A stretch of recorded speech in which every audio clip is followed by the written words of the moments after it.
എന്തുകൊണ്ടാണ് Nitin രാജിന് loan app എടുക്കേണ്ടി വന്നത്? നമ്മളിലെ പാറയിൽ ധാരാളം ചുറ്റിക വെച്ച് അടിച്ചു കഴിയുമ്പോഴാണല്ലോ അവസാനം പാറ പൊട്ടുന്നത്.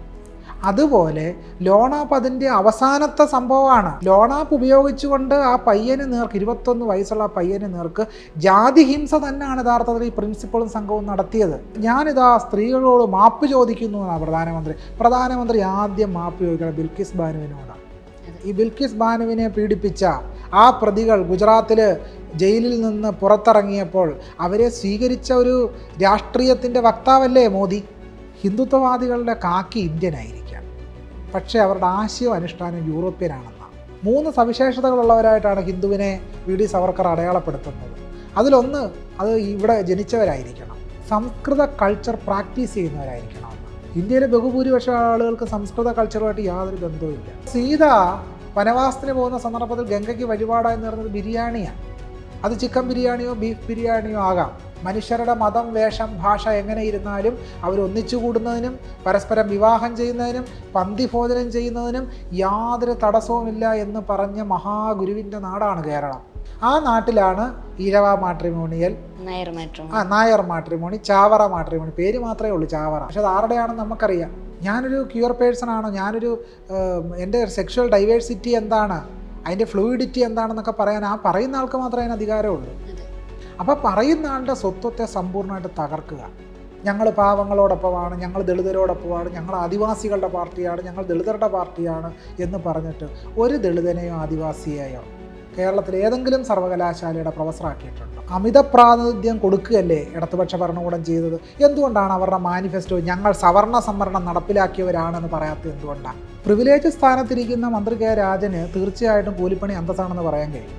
പക്ഷേ കൂലിപ്പണി എടുക്കുന്നവരെ സംബന്ധിച്ച് അന്തസ്സിൻ്റെ പ്രതീകവേ അല്ല. 2016 മുതൽ 2026 വരെയുള്ള കഴിഞ്ഞ 10 വർഷങ്ങളെടുത്താൽ രോഹിത് വെമുല മുതൽ നിതിൻ രാജ് വരെ എത്തി നിൽക്കുന്നവരുടെ ഇൻസ്റ്റിറ്റ്യൂഷണൽ മേഡേഴ്സിനെ സാക്ഷ്യം വഹിച്ച നാടാണ് നമ്മുടെ രാജ്യം. ഇവരെല്ലാം തന്നെ ദളിത് ആദിവാസി വിഭാഗത്തിൽപ്പെടുന്ന വിദ്യാർത്ഥികളായിരുന്നു എന്നുള്ളതാണ് ഞെട്ടിക്കുന്ന ഒരു യാഥാർത്ഥ്യം. സമീപകാല ഇന്ത്യയിലെ പ്രധാനപ്പെട്ട സംഭവങ്ങൾ നമ്മൾ എടുത്ത് പരിശോധിക്കുകയാണെങ്കിൽ ട്രാൻസ്ജെൻഡർ അമെൻമെൻറ്റ് ബില്ലായാലും അതേപോലെ വനിതാ സംവരണ ബില്ലായാലും നിതിൻ രാജിൻ്റെ മരണം ആയാലും ഒക്കെ സമൂഹത്തിലെ ഒരു വിഭാഗം ജനങ്ങൾ ഇപ്പോഴും കടുത്ത അസമത്വം നേരിട്ടുകൊണ്ടിരിക്കുകയാണ്.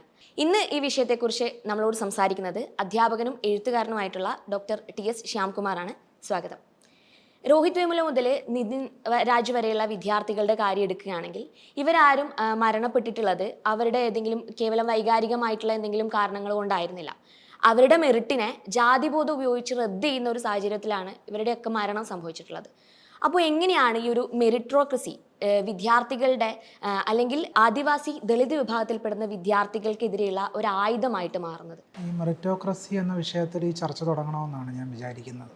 കാരണം ഏറ്റവും മിടുക്കരായ വിദ്യാർത്ഥികളാണ് ദളിതാദിവാസി മേഖലയിൽ നിന്നുള്ള വിദ്യാർത്ഥികളാണ് ഈ ഉന്നത വിദ്യാഭ്യാസ സ്ഥാപനങ്ങളിൽ എത്തിപ്പെടുന്നത്. അല്ലാതെ ഒട്ടും മെറിറ്റ് ഇല്ലാത്തവരോ മിടുക്കില്ലാത്തവരോ പഠിക്കാൻ കഴിവില്ലാത്തവരോ അല്ല. വളരെ മിടുക്കരായ കുട്ടികളാണ്. ഇപ്പം നിതിൻ രാജിൻ്റെ വിഷയം തന്നെ എടുത്താൽ അറിയാം. നിതിൻ രാജ് ഡോക്ടറാകാൻ അതിയായ സ്വപ്നം കണ്ട വിദ്യാർത്ഥിയാണ്. മിടുക്കനായി പഠിക്കുമായിരുന്നു എന്ന് +2 ഗണിതം പഠിപ്പിച്ച അധ്യാപിക തന്നെ ആ വിവരം ഈ കൊലപാതകം നടന്ന അന്നത്തെ ദിവസം തന്നെ അവർ വെളിപ്പെടുത്തിയിട്ടുണ്ട്. ഇപ്പോൾ രോഹിത് വെമുലയുടെ കാര്യം എടുത്താൽ രോഹിത് വെമുല പറഞ്ഞത് കാൾസാഗനെ പോലെ പ്രശസ്തനായ ഒരു ശാസ്ത്രജ്ഞനാകുവാനാണ്. ആ സ്വപ്നം കേവലം ഒരു സ്വപ്നം മാത്രമല്ല, അതിനുള്ള ഒരു ഇച്ഛാശക്തിയുള്ള കുട്ടികളാണ് ഈ ദളിത് ആദിവാസി വിഭാഗത്തിൽ നിന്ന് ഈ മേഖലയിലേക്ക്, ഉന്നത വിദ്യാഭ്യാസ മേഖലയിലേക്ക് കടന്നു വന്നിട്ടുള്ളത്. ഇന്ന് ആഗോളതലത്തിൽ അറിയപ്പെടുന്ന വ്യത്യസ്ത സ്ഥാപനങ്ങൾ പരിശോധിച്ചാൽ അറിയാം. ഇന്ന് ആഗോളതലത്തിൽ അറിയപ്പെടുന്ന അത്തരം സ്ഥാപനങ്ങളിലെല്ലാം തന്നെ ദളിത് ആദിവാസി മേഖലയിൽ നിന്നുള്ള അധ്യാപകരുണ്ട്. ഡോക്ടർ ജയശീലൻ രാജിനെ പോലെയുള്ളവർ ആഗോളതലത്തിൽ അറിയപ്പെടുന്ന ഒരു വലിയ മഹാപണ്ഡിതനാണ്, സാമൂഹ്യ ശാസ്ത്രജ്ഞനാണ്. അപ്പം എന്താ പറയുന്നത്, മെറിറ്റ് ഇല്ലാത്തവരൊന്നും അല്ല. പക്ഷേ മെറിറ്റ് ഉണ്ടെങ്കിലും ആ മിടുക്കിനെ, ആ സാമർഥ്യത്തെ ഇവരൊന്നും സമർത്ഥരല്ല എന്ന് വരുത്തി തീർക്കാനുള്ളൊരു പ്രവണത ഇന്ത്യൻ സമൂഹത്തിൽ വളരെ ആഴത്തിൽ നിലീനമായിട്ടുണ്ട്. ആ നിലീന വ്യവസ്ഥയുടെ പേരാണ് ജാതി എന്നുള്ളത്.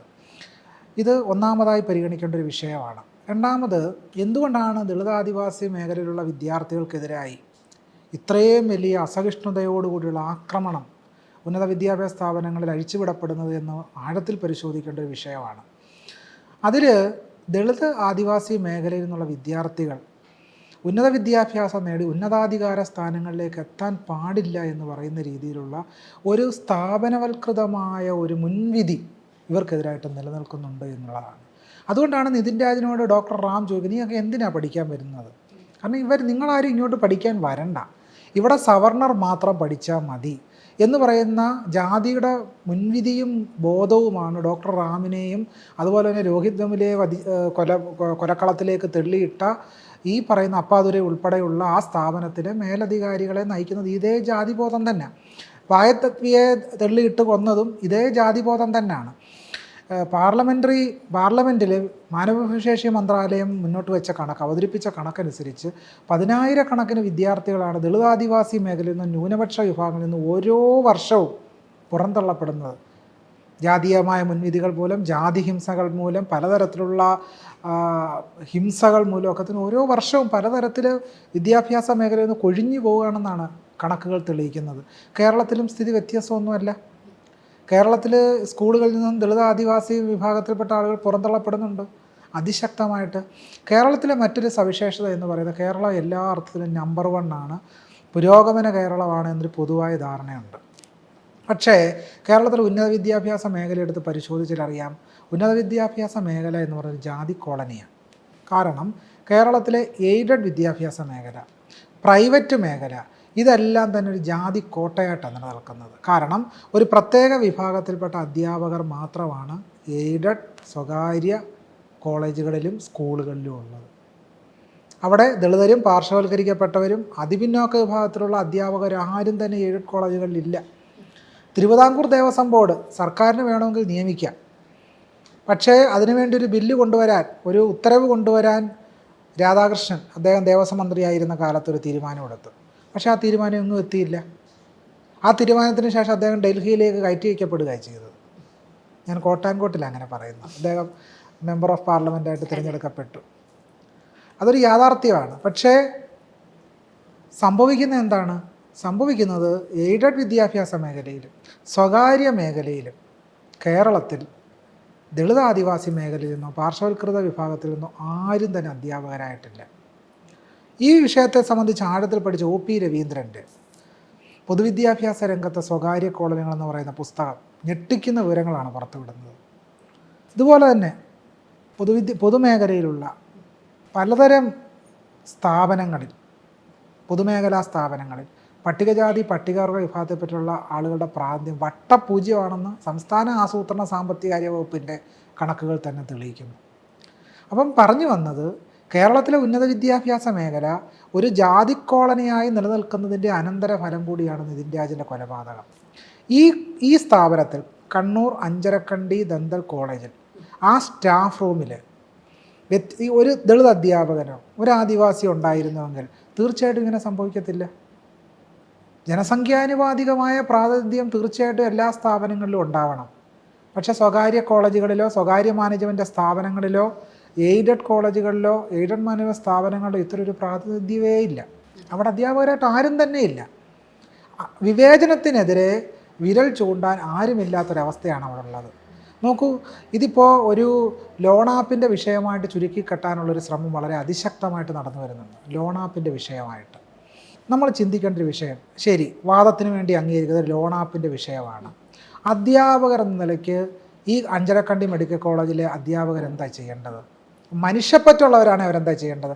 എന്താണ് വിഷയമെന്ന് ആ വിദ്യാർത്ഥിയോട് വളരെ സന്മനോഭാവത്തോടു കൂടി ജനാധിപത്യപരമായ രീതി കാര്യങ്ങൾ ചോദിച്ചറിയുന്നതിന് പകരം ഒരു കാപ്പ് പഞ്ചായത്ത് കൂടുന്ന രീതി കൂടി, നമ്മൾ മണിച്ചിത്രത്താഴ് സിനിമയിൽ കാപ്പ് പഞ്ചായത്ത് കൂടുന്ന രംഗം കാണിക്കുന്നുണ്ടല്ലോ, അതുപോലെ കാപ്പ് പഞ്ചായത്ത് കൂടി ഈ പയ്യനെ അവിടുത്തെ പ്രിൻസിപ്പളായിരുന്ന ഡോക്ടർ വിനോദ് മോനിയും സംഘവും സംഗീത നമ്പ്യാരും ഡോക്ടർ ലതയും ഉൾപ്പെടെയുള്ള ആളുകൾ ഹരാസ് ചെയ്യുന്ന ഒരു രംഗമാണ് നമ്മളിപ്പോൾ CCTV ദൃശ്യങ്ങൾ പത്രമാധ്യമങ്ങൾ പുറത്തുവിട്ടതെന്ന് നമ്മൾ മനസ്സിലാക്കുന്നത്. അപ്പോൾ അവരെന്താ ചെയ്യേണ്ടത്? ഒരു 14,000 രൂപ ഇവർക്ക് എടുക്കാനില്ലേ? ആ പിതാവ് ഇന്നലെ വാർത്താസമ്മേളനത്തിൽ പറഞ്ഞല്ലോ, ആ തുക ഞാൻ തരുമായിരുന്നു, നിങ്ങൾ കൊടുത്താൽ മതിയായിരുന്നു, ഞാൻ തിരികെ തരുമായിരുന്നല്ലോ എന്ന് ചോദിക്കുന്നുണ്ട്. ലക്ഷക്കണക്കിന് ശമ്പളം മേടിക്കുന്ന ഇവർക്ക്, വാങ്ങുന്ന ഇവർക്ക് ഒരു 14,000 2,000 രൂപ വീതം ഒരു അധ്യാപകൻ ഷെയർ ചെയ്താൽ മതിയല്ലോ. ആ പയ്യൻ ഇങ്ങനൊരു അവസ്ഥയിലേക്ക് എത്തിപ്പെടുമായിരുന്നില്ല. അപ്പം ലക്ഷ്യം ലോൺ ആപ്പല്ല. ലോൺ ആപ്പ് എന്ന് പറയുന്ന വിഷയം ഉപയോഗിച്ച് എങ്ങനെയും ആ നിതിൻ രാജ് എന്ന് പറയുന്ന പയ്യനെ ഇല്ലാതാക്കുക എന്ന് പറയുന്ന കുൽസിത ബുദ്ധിയാണ്, ജാതീയ മുൻവിധിയാണ് പ്രിൻസിപ്പളായിട്ടുള്ള ഡോക്ടർ വിനോദ് മോനിയെയും ഡോക്ടർ ലത ഉൾപ്പെടെയുള്ള അധ്യാപകരെയല്ല, സംഗീത നമ്പ്യാർ ഉൾപ്പെടെയുള്ള മുഴുവൻ അധ്യാപകരെ നയിച്ചത് ജാതീയ മുൻവിധികളാണ്. അപ്പോൾ കേരള പോലീസ് സംഭവം നടന്നതിന് പിറ്റേ ദിവസം തന്നെ പുറത്തു വന്ന് പറഞ്ഞത് എന്താണ്? ഇത് ലോൺ ആപ്പിൻ്റെ പ്രശ്നമാണ്. നോയിഡയിൽ പോയാൽ അവരെ അറസ്റ്റ് ചെയ്യുകയും ചെയ്തു. അറസ്റ്റ് ചെയ്യും, പക്ഷേ യഥാർത്ഥ പ്രതികളെ അറസ്റ്റ് ചെയ്തിട്ടില്ല. ഡോക്ടർ റാം ഇതിനകം തന്നെ കുട്ടികളെ ഉൾപ്പെടെ പീഡിപ്പിച്ചതിൻ്റെയും മാനസികമായി തകർത്തതിൻ്റെയും നിരവധി തെളിവുകൾ ആ കോളേജിലെ വിദ്യാർത്ഥികൾ തന്നെ പത്രമാധ്യമങ്ങളിലൂടെ പുറത്ത് വിട്ടു കഴിഞ്ഞു. അതിനു മുമ്പ് തന്നെ നിതിൻ രാജിൻ്റെ വോയിസ് നമ്മുടെ മുമ്പിലുണ്ട്, ശബ്ദരേഖ നമ്മുടെ മുമ്പിലുണ്ട്. ആ ശബ്ദരേഖയിൽ തൻ്റെ മാതാവിനെ അപമാനിച്ചതായിട്ട്, തന്നെ പുഴുത്ത പട്ടിയെന്ന് വിളിച്ചതായിട്ട് നിരവധി ജാതി അധിക്ഷേപങ്ങൾ തനിക്ക് നേരെ ഉണ്ടായതായിട്ട് നിതിൻ രാജ് സാക്ഷ്യപ്പെടുത്തുന്നുണ്ട്. ആ ശബ്ദരേഖ നമ്മുടെ മുമ്പിൽ ഇരിക്കുമ്പോഴാണ് ഒരു ജാതി ഹിംസയും ഇല്ല, ഇത് ലോൺ ആപ്പിൻ്റെ വിഷയമാണ്. നമ്മളിലെ പാറയിൽ ധാരാളം ചുറ്റിക വെച്ച് അടിച്ചു കഴിയുമ്പോഴാണല്ലോ അവസാനം പാറ പൊട്ടുന്നത്. അതുപോലെ ലോൺ ആപ്പ് അതിൻ്റെ അവസാനത്തെ സംഭവമാണ്. ലോൺ ആപ്പ് ഉപയോഗിച്ചുകൊണ്ട് ആ പയ്യന് നേർക്ക്, 21 വയസ്സുള്ള ആ പയ്യന് നേർക്ക് ജാതി ഹിംസ തന്നെയാണ് യഥാർത്ഥത്തിൽ ഈ പ്രിൻസിപ്പളും സംഘവും നടത്തിയത്. തന്നെയല്ല, ഇപ്പോൾ ധന്യാരാമനെ പോലെയുള്ള ആക്ടിവിസ്റ്റുകൾ പുറത്തുവിട്ട തെളിവുകൾ അനുസരിച്ച് ഈ ഡോക്ടർ വിനോദ് മോനി എന്ന് പറയുന്ന പ്രിൻസിപ്പൾ മുമ്പ് വർക്ക് ചെയ്തിരുന്ന സ്ഥാപനത്തിൽ പല കേസുകളിലും പ്രതിയായിരുന്നു എന്ന് ധന്യാരാമനെ പോലെയുള്ള ആളുകൾ വെളിപ്പെടുത്തുന്നു. തന്നെയല്ല, ഇയാൾ മുമ്പ് വർക്ക് ചെയ്ത സ്ഥാപനത്തിലും 2 or 3 കൊലപാതകങ്ങൾ ഇതുപോലെ ഇത്തരം സംഭവങ്ങൾ ഉണ്ടായതായിട്ടും ധന്യാരാമൻ അവരുടെ ഫേസ്ബുക്ക് പോസ്റ്റിലൂടെ വ്യക്തമാക്കിയിട്ടുണ്ട്. അപ്പോൾ ഇത്തരം മുന്നനുഭവങ്ങൾ നമ്മുടെ മുമ്പിലുണ്ട്. ഡോക്ടർ റാം തന്നെ ഇതിനു മുമ്പ് കോളേജിൽ സസ്പെൻഷൻ വാങ്ങിച്ചിട്ടുള്ളത് സംബന്ധിച്ച വിവരങ്ങൾ നമ്മുടെ മുമ്പിലുണ്ട്. അപ്പോൾ ഇത്തരം കൊലപാതകികളായ, പീഡകരായ, വിദ്യാർത്ഥികളെ നിരന്തരം ഉപദ്രവിക്കുന്ന, ആ സ്ഥാപനം തന്നെ ഒരു ലോക്കപ്പ് മർദ്ദന മുറിയാക്കി മാറ്റിയിരിക്കുന്ന അധ്യാപകരെ സംരക്ഷിക്കുന്ന ഒരു മാനേജ്മെൻ്റ് അവിടെ ഉള്ളത്. പ്രസ്റ്റീജ് എഡ്യൂക്കേഷണൽ ട്രസ്റ്റിൻ്റെ ഭാരവാഹികൾ ഇതുവരെ പോലീസ് ചോദ്യം ചെയ്തിട്ടുണ്ടോ? നിലവിൽ വന്ന വാർത്തകളിൽ നമുക്ക് മനസ്സിലാകുന്നത് 300 ഏക്കറോളം കയ്യേറിയാണ് ഈ സ്ഥാപനം ഇവിടെ പ്രവർത്തിക്കുന്നതെന്നാണ്. അനധികൃതമായിട്ടാണ് ആ സ്ഥാപനം ഇവിടെ പ്രവർത്തിക്കുന്നത് തന്നെ. ചില കോടതി രേഖകളിൽ നിന്നും ഈ പ്രസ്റ്റീജ് എഡ്യൂക്കേഷണൽ ട്രസ്റ്റിൻ്റെ പ്രതിനിധിയായ ഒരു നസീറയാണ് ഒരു കോടതി രേഖയിൽ നമ്മൾ കാണുന്നത്. അപ്പോൾ അവരിപ്പോഴും അദൃശ്യരായിട്ട് നിൽക്കുക. അപ്പോൾ ഇന്നിപ്പോൾ ദളിത് ലീഗിൻ്റെ നേതൃത്വത്തിൽ ഈ കോളേജിലേക്ക് വലിയൊരു പ്രക്ഷോഭം നടന്നു. ആ പ്രക്ഷോഭം നടന്നപ്പോൾ പോലീസുകാരല്ല തടഞ്ഞത്, മാനേജ്മെൻറ്റ് നിയോഗിച്ച ഗുണ്ടകളായിട്ടുള്ള സെക്യൂരിറ്റി അവരാണ് തടഞ്ഞത്. ഇവരും പോലീസുകാരും കൂടെ കൈകോർത്ത് നിന്ന് പ്രതിഷേധക്കാരെ തടയുന്ന രംഗമാണ് നമ്മൾ കാണുന്നത്. എന്താണ് പ്രൈവറ്റായിട്ട് നിയമിക്കപ്പെടുന്ന സെക്യൂരിറ്റികൾക്കും പോലീസിനും തമ്മിൽ എന്താണ് ഐക്യം? ഇതിന് കേരള പോലീസ് മറുപടി പറയണം. തന്നെയല്ല, അവിടേക്ക് മാർച്ച് നടത്തിയ ദളിത് ലീഗിലെ പ്രവർത്തകരെ ഉപദ്രവിക്കുന്ന സാഹചര്യം വരെ ഉണ്ടായി. അപ്പം അഞ്ചരക്കണ്ടി മെഡിക്കൽ കോളേജിൽ ഗുണ്ടാരാജാണ് നിലനിൽക്കുന്നത്. യാതൊരു ജനാധിപത്യ സംവിധാനങ്ങളെയും ഉന്നത വിദ്യാഭ്യാസ മേഖലയിലെ എല്ലാ സിസ്റ്റത്തെയും, നമ്മൾ സിസ്റ്റം എന്ന് പറയല്ലോ, തകർന്ന സിസ്റ്റമാണ് കേരളത്തിലുള്ളത് എന്നുള്ളതിൻ്റെ ഏറ്റവും വലിയ തെളിവാണ് ഉന്നത വിദ്യാഭ്യാസ മേഖലയിൽ, ആരോഗ്യ മേഖലയിൽ അനധികൃതമായൊരു സ്ഥാപനം കണ്ണൂർ അഞ്ചരക്കണ്ടിയിൽ പ്രവർത്തിക്കുന്നു എന്നുള്ളത്. തന്നെയല്ല, ഇത് ബഹുമാനപ്പെട്ട കേരള മുഖ്യമന്ത്രിയുടെ ഒരു മണ്ഡലമാണ്. എത്ര ദിവസങ്ങൾക്ക് ശേഷമാണ് ബഹുമാനപ്പെട്ട കേരള മുഖ്യമന്ത്രി അത് സംബന്ധിച്ചൊരു പ്രസ്താവന നടത്താൻ തയ്യാറായത്? ദിവസങ്ങൾക്ക് ശേഷമാണ്, 4-5 ദിവസം കഴിഞ്ഞതിന് ശേഷമാണ് കേരള മുഖ്യമന്ത്രി പ്രസ്താവന ഇറക്കിയത്. തന്നെയല്ല, ബഹുമാനപ്പെട്ട പട്ടികജാതി പട്ടികവർഗ പിന്നോക്കക്ഷേമ വകുപ്പ് മന്ത്രി OR കേളു, അദ്ദേഹത്തിൻ്റെ പ്രസ്താവനയും 2-3 ദിവസത്തിന് ശേഷമാണ് പുറത്തു വരുന്നത്. നമ്മൾ മനസ്സിലാക്കേണ്ട കാര്യം, അധികാരസ്ഥാനത്തിരിക്കുന്നവരുടെ പ്രസ്താവനയല്ല ആവശ്യം, അധികാരസ്ഥാനത്തിരിക്കുന്നവരുടെ ആക്ഷനാണ് വേണ്ടത്. അവർ പ്രസ്താവന ഇറക്കിയിട്ട് എന്താണ് കാര്യം? ബഹുമാനപ്പെട്ട മന്ത്രി OR കേളു ചെയ്യേണ്ടത് എന്താണ്? ശക്തമായ നടപടി സ്വീകരിക്കുവാനുള്ള നിയമ നടപടികളിലേക്കും നിർദ്ദേശങ്ങളിലേക്കും കടക്കേണ്ട മന്ത്രി ഫേസ്ബുക്കിൽ പ്രസ്താവന എഴുതുക. സാംസ്കാരിക പ്രവർത്തകർ പ്രസ്താവന ഇറക്കുന്നത് മനസ്സിലാക്കാം, സാമൂഹ്യ പ്രവർത്തകർ പ്രസ്താവന എഴുതുന്നത് മനസ്സിലാക്കാൻ അവർക്ക് അധികാരമില്ല. പക്ഷേ അധികാരസ്ഥാനത്തിരിക്കുന്നവർ ഇതിനോട് അലംഭാവം കാണിക്കുകയാണ്. അപ്പോൾ സ്വാഭാവികമായിട്ട് ഭരണകൂടം പ്രസ്റ്റീജ് എഡ്യൂക്കേഷണൽ ട്രസ്റ്റിനെ പിന്താങ്ങുന്നു എന്നാണ് പൊതുസമൂഹം മനസ്സിലാക്കുന്നത്. നോക്കൂ, ബിന്ദു എന്ന് പറയുന്ന ദളിത് സ്ത്രീ ഒരു കള്ളപ്പരാതിയുടെ അടിസ്ഥാനത്തിൽ അവരെ അറസ്റ്റ് ചെയ്തു. പോലീസ് സ്റ്റേഷനിൽ ഒരു രാത്രി മുഴുവൻ പാർപ്പിച്ചു. മാല മോഷ്ടിച്ചു വന്നതിൻ്റെ പേരിലാണ്. പിന്നീട് തെളിഞ്ഞത് കള്ളപ്പരാതിയാണെന്നും. അവർ കുടിക്കാൻ ദാഹജലം ചോദിച്ചു. കക്കൂസി പോയി കുടിക്കാനാണ് കേരള പോലീസ് ആജ്ഞാപിച്ചത് അവരോട്. പക്ഷേ നിതിൻ രാജിൻ്റെ കൊലപാതകം നടന്നിട്ട് ഇന്നേക്ക് 10 ദിവസം പൂർത്തിയായിരിക്കുന്നു. ഇതുവരെയും യഥാർത്ഥ കൊലയാളികളായ ഡോക്ടർ റാമും ഡോക്ടർ സംഗീത നമ്പ്യാരും ഒളിവിലാണ്. എന്തുകൊണ്ടാണ് റാമും സംഗീത നമ്പ്യാരും ഒളിവിൽ? വളരെ വ്യക്തമാണ്. അവർക്ക് മുൻകൂർ ജാമ്യം കിട്ടാൻ വേണ്ടി കേരള പോലീസ് കാത്തിരിക്കുക. മുൻകൂർ ജാമ്യം കിട്ടിയതിന് ശേഷം മാത്രമേ മറ്റ് നടപടിക്രമങ്ങളിലേക്ക് കടക്കുകയുള്ളൂ. അപ്പോൾ ഈ രീതിയിൽ ഇതിൻ്റെ അർത്ഥം എന്താണ്? ഇതിൻ്റെ അർത്ഥം കേരളത്തിലെ ദളിതരും ആദിവാസികളും സവർണ സ്ഥാപനങ്ങളാൽ, സ്വകാര്യ സ്ഥാപനങ്ങളാൽ, എയ്ഡഡ് മാനേജ്മെൻറ്റ് സ്ഥാപനങ്ങളാൽ ഹിംസിക്കപ്പെടേണ്ടവരാണ് എന്ന ജാതീയ മുൻവിധി, ചാതുർവർണ്ണ്യത്തിൻ്റെ മുൻവിധിയാണ് കേരള പോലീസ് അധികാരികളെ, അതിനെ മേൽനോട്ടം വഹിക്കുന്ന ഭരണകൂടത്തെയും നയിക്കുന്നത് എന്നുള്ളതാണ്. ഇല്ലെങ്കിൽ എന്തുകൊണ്ടാണ് ഇവരെ അറസ്റ്റ് ചെയ്യാൻ ഇത്ര വൈകുന്നത്? എന്തുകൊണ്ടാണ്? ഇതൊരു സ്ഥാപനപരമായ ഹിംസയാണ്, ഇൻസ്റ്റിറ്റ്യൂഷണൽ മർഡർ തന്നെയാണ്. അതിനെ കേവലം ലോൺ ആപ്പിലേക്ക് ചുരുക്കുന്നത് പ്രതികളെ രക്ഷിക്കാൻ വേണ്ടി തന്നെയല്ല. ഒരു കാര്യം കൂടി ഇതിനോട് നമ്മൾ ചേർത്ത് വായിക്കണം. ഈ ലോൺ ആപ്പിൻ്റെ വിഷയം ചോദ്യം ചെയ്യാനാകുന്ന പേരിൽ വിളിച്ചു വരുത്തി ആ പയ്യനെ, നിതിൻ രാജിനെ സമ്പൂർണ്ണമായി അവൻ്റെ ആത്മാഭിമാനത്തെ നശിപ്പിച്ച് ഹിംസ ചെയ്തിരിക്കുകയാണ് യഥാർത്ഥത്തിൽ ആ ചുറ്റും കൂടി അധ്യാപകർ. എന്തുകൊണ്ടാണ് അവരെ വിചാരണ ചെയ്യാത്തത്? എന്തുകൊണ്ടാണ്? പോലീസ് അധികാരികൾ എന്തുകൊണ്ടാണ് അവരെ ചോദ്യം ചെയ്യാത്തത്? എന്തുകൊണ്ടാണ് അവരെ രക്ഷിക്കുന്ന നടപടികൾ കേരളത്തിലെ പോലീസ് അധികാരികൾ സ്വീകരിക്കുന്നത്? എന്തുകൊണ്ടാണ്? ഒരു അന്വേഷണം നടക്കുന്ന ഘട്ടത്തിൽ തന്നെ പിറ്റേ ദിവസം തന്നെ എന്തുകൊണ്ടാണ് പോലീസ് അധികാരികൾ വെളിയിൽ വന്നത് ലോൺ ആപ്പാണെന്ന് പറഞ്ഞുകൊണ്ട് സമൂഹത്തിൽ മറ്റൊരു സന്ദേശം കൊടുക്കാൻ ശ്രമിക്കുന്നത്? അപ്പോൾ കേരളത്തിൽ ജാതി ഇല്ല എന്നും ഇത് വെറ്റൊരു വിഷയമാണെന്ന് വരുത്തി തീർത്ത് കേരളത്തിൽ നിലനിൽക്കുന്ന ജാതി ഹിംസകളെ മറച്ചു വെക്കാനാണ് കേരളത്തിലെ നിയമവാഴ്ചയുടെ സിസ്റ്റം ശ്രമിക്കുന്നത് എന്നുള്ളതാണ്. ഇത് ആത്യന്തികമായി ചെയ്യുന്നത് എന്താണ്? കേരളത്തിലെ ദളിതരെയും ആദിവാസികളെയും എക്കാലത്തെയും പീഡനമുറകളിലേക്ക് തെള്ളിയിടുവാനുള്ള ഒരു മുൻവിധിയും മുൻബോധവും കേരളത്തെ നയിച്ചുകൊണ്ടിരിക്കുന്നു എന്നുള്ളതാണ്. അതിനെ തീർച്ചയായിട്ടും കേരളത്തിലെ പാർശ്വവൽക്കരിക്കപ്പെട്ട ജനത ചോദ്യം ചെയ്യുക തന്നെ ചെയ്യും, സംശയം വേണ്ട. ഇപ്പോൾ നമ്മൾ പറഞ്ഞതുപോലെ ഉത്തരേന്ത്യയിൽ മാത്രം സംഭവിക്കുന്ന കാര്യങ്ങളാണ് ഈ ജാതി വിവേചനമായിട്ട് ബന്ധപ്പെട്ട കൊലപാതകങ്ങൾ. അങ്ങനെയൊക്കെയാണ് പൊതുവെ പറഞ്ഞിരുന്നത്. ഇപ്പം പറഞ്ഞു വെച്ചെടുത്താണ് കേരളത്തിലൊന്നും സംഭവിക്കില്ല, അല്ലെങ്കിൽ കേരളം പെർഫെക്റ്റ് ആണ് എന്നുള്ളൊരു ചിന്ത നമുക്ക് എല്ലാവർക്കും ഉള്ളിലുണ്ടായിരിക്കും. മുന്നൊരു ഇൻ്റർവ്യൂവിൽ സൂര്യ സന്തോഷ് പറഞ്ഞിട്ടുണ്ടായിരുന്നു, അങ്ങനെ കാസ്റ്റിസം ഇവിടെ ഇല്ല, കേരളം പെർഫെക്റ്റ് ആണ്, അല്ലെങ്കിൽ നമ്മുടെ നാട് പെർഫെക്റ്റ് ആണ് എന്നൊരു ചിന്ത നിങ്ങൾക്കുണ്ടെങ്കിൽ അംബേദ്കറിനെ വായിക്കണം എന്നുള്ളത്. അപ്പോൾ ഈ കേരളത്തിലെ ഉന്നത വിദ്യാഭ്യാസ മേഖലയിലുള്ള ഈ ഒരു സൂക്ഷ്മ ജാതീയതയെക്കുറിച്ചുള്ള ഒരു ടേക്ക് എന്താണ്? ഇതിലേക്ക് വരുന്നതിന് മുമ്പ് ഇന്നലെ ബഹുമാന്യനായ മന്ത്രി കെ രാജൻ അദ്ദേഹം പറഞ്ഞത് കൂലിപ്പണി എടുക്കുക എന്നുള്ളത് ആത്മാഭിമാനപൂർണ്ണമായിട്ടാണ് താൻ നോക്കിക്കാണുന്നത്. അദ്ദേഹത്തെ ഒരു കൂലിപ്പണിക്കാരനെന്നാണ് മറ്റൊരു MLA അധിക്ഷേപിച്ചത്. വലത്തുപക്ഷ മുന്നണിയിലെ ചില ആളുകളും അദ്ദേഹത്തെ അധിക്ഷേപിക്കുകയുണ്ടായി. ബഹുമാനപ്പെട്ട മന്ത്രി രാജൻ പറഞ്ഞത് കൂലിപ്പണി എന്നുള്ളത് താൻ ആത്മാഭിമാനത്തോടെ അതിനെ ഒരു പുരസ്കാരമായി ഗണിക്കുന്നു എന്നുള്ളതാണ്. ഇതൊരു ജാതീയ മുൻവിധിയാണ്. കേരളത്തിൽ കൂലിപ്പണി എടുക്കുന്നവരാരും അതൊരു ആത്മാഭിമാനമായിട്ട് കാണുന്നേയില്ല. കേരളത്തിൽ നിലനിൽക്കുന്ന കൂലിപ്പണി അന്തസ്സിൻ്റെ പ്രതീകവുമല്ല. ഇങ്ങനെയാണ് കേരളത്തിൽ നിൽക്കുന്ന ജാതിയെ മറച്ചു വെക്കുന്നത്. പ്രിവിലേജ് സ്ഥാനത്തിരിക്കുന്ന മന്ത്രി കെ രാജന് തീർച്ചയായിട്ടും കൂലിപ്പണി അന്തസ്സാണെന്ന് പറയാൻ കഴിയും. പക്ഷേ കൂലിപ്പണി എടുക്കുന്നവരെ സംബന്ധിച്ച് അന്തസ്സിൻ്റെ പ്രതീകവേ അല്ല. കാരണം കൂലിപ്പണിക്ക് ആരൊക്കെയാണ് പോകുന്നത്? കേരളത്തിൽ കൂലിപ്പണി എടുക്കുന്നവരുടെ ജാതി എന്താണ്? കേരളത്തിൽ ഹരിതകർമ്മസേന നിലനിൽക്കുന്നുണ്ട്. ആരാണ് ഹരിതകർമ്മസേനയ്ക്ക് പ്ലാസ്റ്റിക് എടുക്കാൻ പോകുന്നത്? സംശയം വേണ്ട, അത് കേരളത്തിലെ കീഴോർ സമൂഹങ്ങളിൽപ്പെട്ട സ്ത്രീകൾ തന്നെ, അവർ തന്നെ സംശയരഹിതമായിട്ടും. അപ്പോൾ കൂലിപ്പണി അന്തസ്സിൻ്റെ പ്രതീകമല്ല.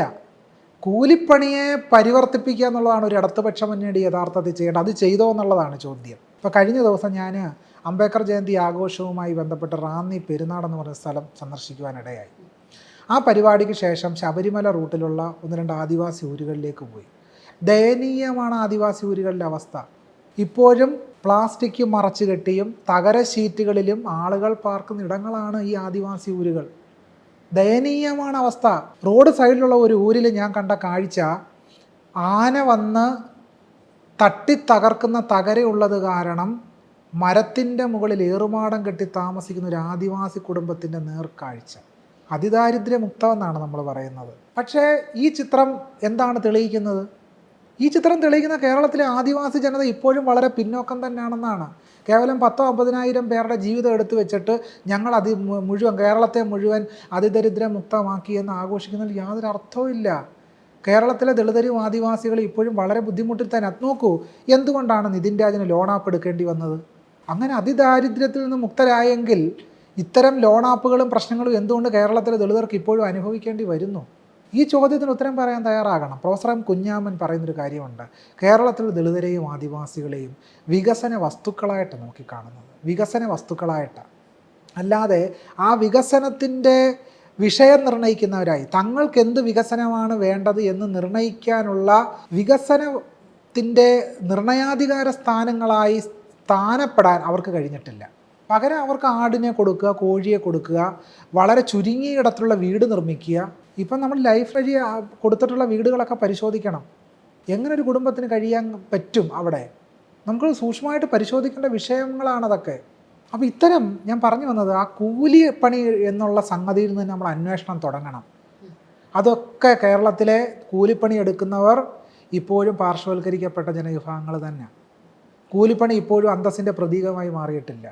ഞാനൊരു ചെറിയ കാര്യം ഇതിനോട് ബന്ധപ്പെടുത്തി പറയാം. ഞാൻ ആലപ്പുഴ ജില്ലയിൽ ഹരിപ്പാടിനടുത്താണ്, വിയപുരം എന്ന് പറഞ്ഞ അപ്പർക്കുട്ടനാടൻ പ്രദേശമാണ് എൻ്റെ സ്വദേശം. ഞാൻ ഈ അടുത്തിടെ കഴിഞ്ഞ മാസം ഇലക്ഷനോടനുബന്ധിച്ച് ഒരു കടയിൽ ഒരു എല്ലാ സാധനങ്ങളും കിട്ടുന്ന ഒരു സ്റ്റോറിൽ കുറച്ച് സാധനങ്ങൾ വാങ്ങിക്കാൻ വേണ്ടി കയറി. ആ കടയിൽ ഉടമസ്ഥൻ ആ കടയിൽ വന്ന് മറ്റൊരാളുമായിട്ട് സംസാരിക്കുന്ന കാര്യം, ഇപ്പം നമ്മൾ തന്നെ ഈ കൃഷിക്കൊക്കെ നേതൃത്വം വഹിക്കേണ്ടി വരുന്നത് കാരണം പല കാര്യങ്ങൾക്കും ബുദ്ധിമുട്ടാണ്. മറ്റേതായിരുന്നുവെങ്കിൽ അവർ വന്ന് വിത്തിടും, അവർ വന്ന് ഞാറ് പറിക്കും, അവർ വന്ന് വേണ്ടതൊക്കെ ചെയ്യും. അതായിരുന്നു നല്ലത് എന്നാണ് ഈ കടയുടെ ഉടമസ്ഥൻ കടയിൽ വന്ന് മറ്റൊരാളോട് പറയുന്ന കാര്യമാണ്. അതായിരുന്നു നല്ലത് എന്ന് പറയുന്നതിൻ്റെ അർത്ഥം എന്താണ്? പഴയ ജാതി വ്യവസ്ഥ ഇപ്പോഴും നിലനിൽക്കണമെന്ന് അവർ ആഗ്രഹിക്കുക, അറിഞ്ഞോ അറിയാതെയോ. തേങ്ങ ഇടാൻ കേരളത്തിൽ തേങ്ങ ഇടുന്ന ആരാ? അത് കേവലമായൊരു കൂലിപ്പണിയല്ല, അത് പ്രത്യേകമായ ജാതി വിഭാഗങ്ങൾക്ക് കൽപ്പിച്ചു കൊടുത്തിരിക്കുന്ന ജോലിയാണ് തെങ്ങിൽ കയറി തേങ്ങ ഇടുക എന്ന് പറയുന്നത്. അവരുടെ മക്കൾ ഒരിക്കലും കൂലിപ്പണി എന്നുള്ളത് അന്തസ്സിൻ്റെ പ്രതീകമായിട്ടല്ല എഴുതുന്നത്. അവരെ വേദനിപ്പിക്കുന്ന ഒരു കൂലിപ്പണിയാണ് തെങ്ങ് കയറ്റം. അതെന്താണ് മനസ്സിലാക്കാത്തത്? അത് സംബന്ധിച്ച് വളരെ വിശദമായിട്ട് പറയേണ്ടതായിട്ടുണ്ട്. ഇങ്ങനെ അന്തസ്സില്ലാത്ത ധാരാളം ജോലികൾ ജാതിയുമായി ബന്ധപ്പെട്ട് കിടക്കുക. അപ്പോൾ പിന്നെ എങ്ങനെയാണ് കൂലിപ്പണി അന്തസ്സാണെന്ന് പറയാൻ കഴിയുക? കാരണം കേരളത്തിൽ, ഇന്ത്യയിലെ കൂലിപ്പണി എന്ന് പറയുന്നത് ജാതിയുമായി ബന്ധപ്പെട്ട് കിടക്കുന്ന. ആരാണ് അഴുക്ക് ചാലിൽ പോയി അഴുക്ക് നീക്കുന്നത്? ആരാ?